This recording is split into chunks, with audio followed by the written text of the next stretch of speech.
We keep hearing that big-time dirt racing series should just raise the purses, but it's not that simple, and today I'll run you through how it all works when a big sanction like the Outlaws or High Limit comes to your favorite racetrack. Let's go.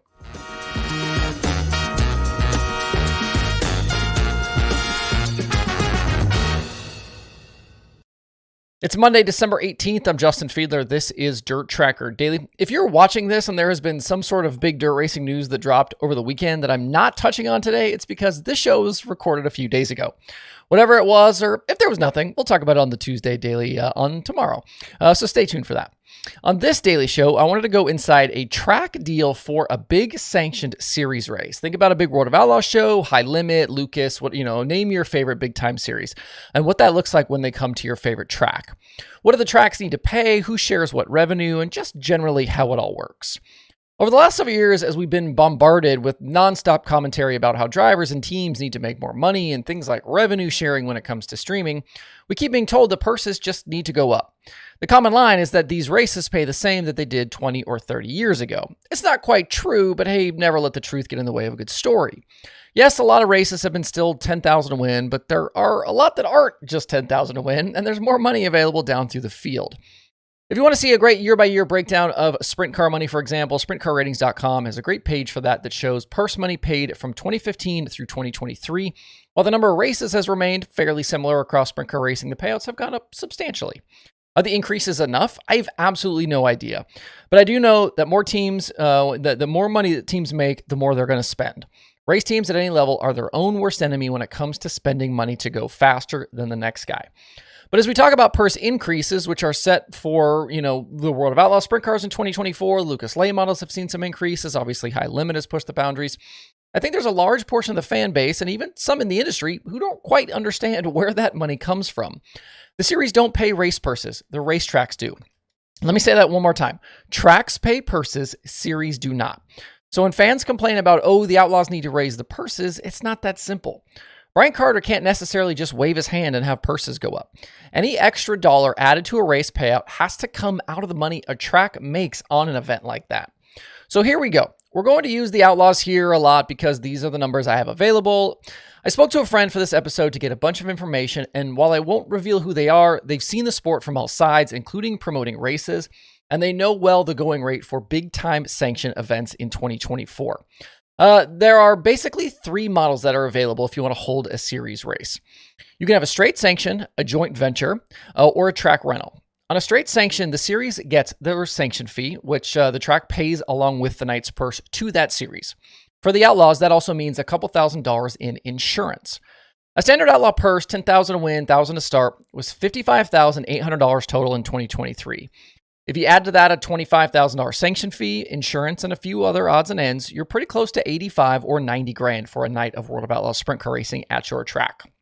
On a straight sanction, the track keeps all revenue from tickets and concessions for the night.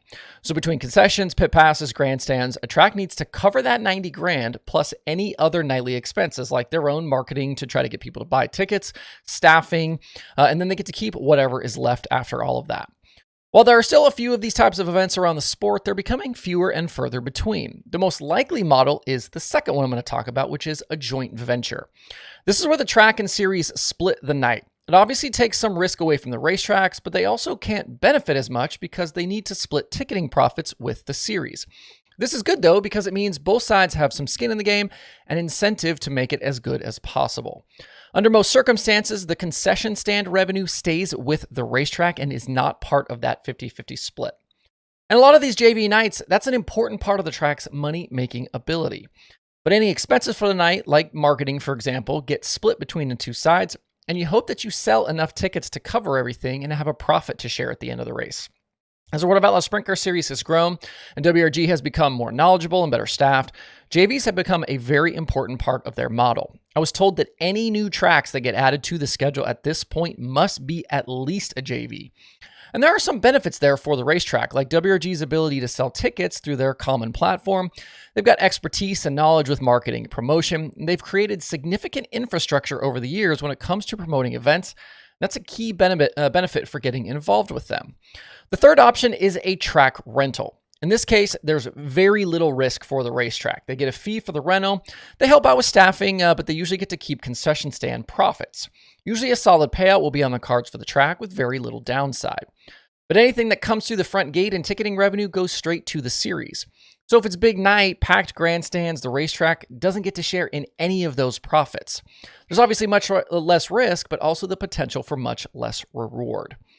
So there you are with the three current models being employed by the big players. Now, as we talk about a number in the $90,000 range for a single night, know that was for 2023, based on the standard Outlaw purse. If the purse is elevated, $20,000 to win, $1,500 to start, or something like we saw at Huset's or elsewhere with much bigger money on the line, then the expenses are obviously much larger. For 2024, where we're seeing a bump in a lot of places, that difference in the purse is being made up by the racetracks. So they either eat the added purse, they need to sell more tickets, or they need to raise prices on the tickets they do sell to cover the raise. None of which are easy decisions or easy to implement. Eating it is going to sting. Obviously, that's going to hurt your bottom line. Selling more tickets, obviously not a guarantee. And raising prices is going to draw the ire of your race fans. There are other ways to offset costs like event sponsorships, but those don't exactly grow on trees and can be difficult to track down for promoters that are often working with very small groups of employees or maybe even alone. If we focus on the sprint cars for 2024, Brian Carter's comments to Jeremy Elliott at sprintcarunlimited.com pointed towards a 12% purse increase. That would take that $55,800 purse and make it about $62,500. It's like a $1,200 to start, $12,000 to win World of Outlaws show. For comparison, the $10,000 to win shows for High Limit are about a $50,000 purse, $49,650. $15,000 to win shows are $68,250, and those midweek $20,000 to win races have a total purse of almost $75,000. High Limit, while also offering those better purses than we've seen in the past from the Outlaws, have also come to tracks with a lower sanction fee. I've been told $20,000 and $15,000 for the second of a 2-day show. There's also talk of some of that being subsidized as well to make that deal even sweeter for the racetracks. As I was told, all this purse money being raised and better point funds and bonuses is great for the racers, but it does put an added burden on the racetracks that must be made up somewhere. One thing that is a big question mark for High Limit at this moment is some of that promotion infrastructure we talked about with WRG. Ticketing, customer service, marketing, all of those things take time to staff up and get working in positive directions. High Limit will get there, but it's going to take some time and there's going to be bumps along the road in the way. I think that's one thing that probably hasn't been talked about enough around the startup of High Limit is all of the things they need to do to have a series ready to roll by February. A schedule and drivers are obviously key, but there are so many details behind the scenes that need to be worked out. And as they say, the devil is always in the details. On the late model side, I've been told the sanction fees are often dramatically smaller than those we've talked about with the sprint cars, at least at the national level. But a lot of the other details remain the same. So if you're a fan on that side, know that a lot of the same stuff still applies.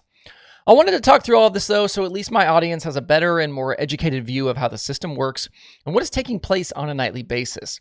We've got drivers in series talking big money at the top, but there are other players and other consequences involved, and we absolutely cannot forget about the racetracks. If we have no racetracks, we have no racing. Hope you guys learned something here. If you have questions I didn't answer, let me know, and I can certainly try and track down the information from my industry friends. We'll call it there for the day. Hope you guys have a great Monday out there. We'll see everybody right back here tomorrow for more regularly scheduled daily programming.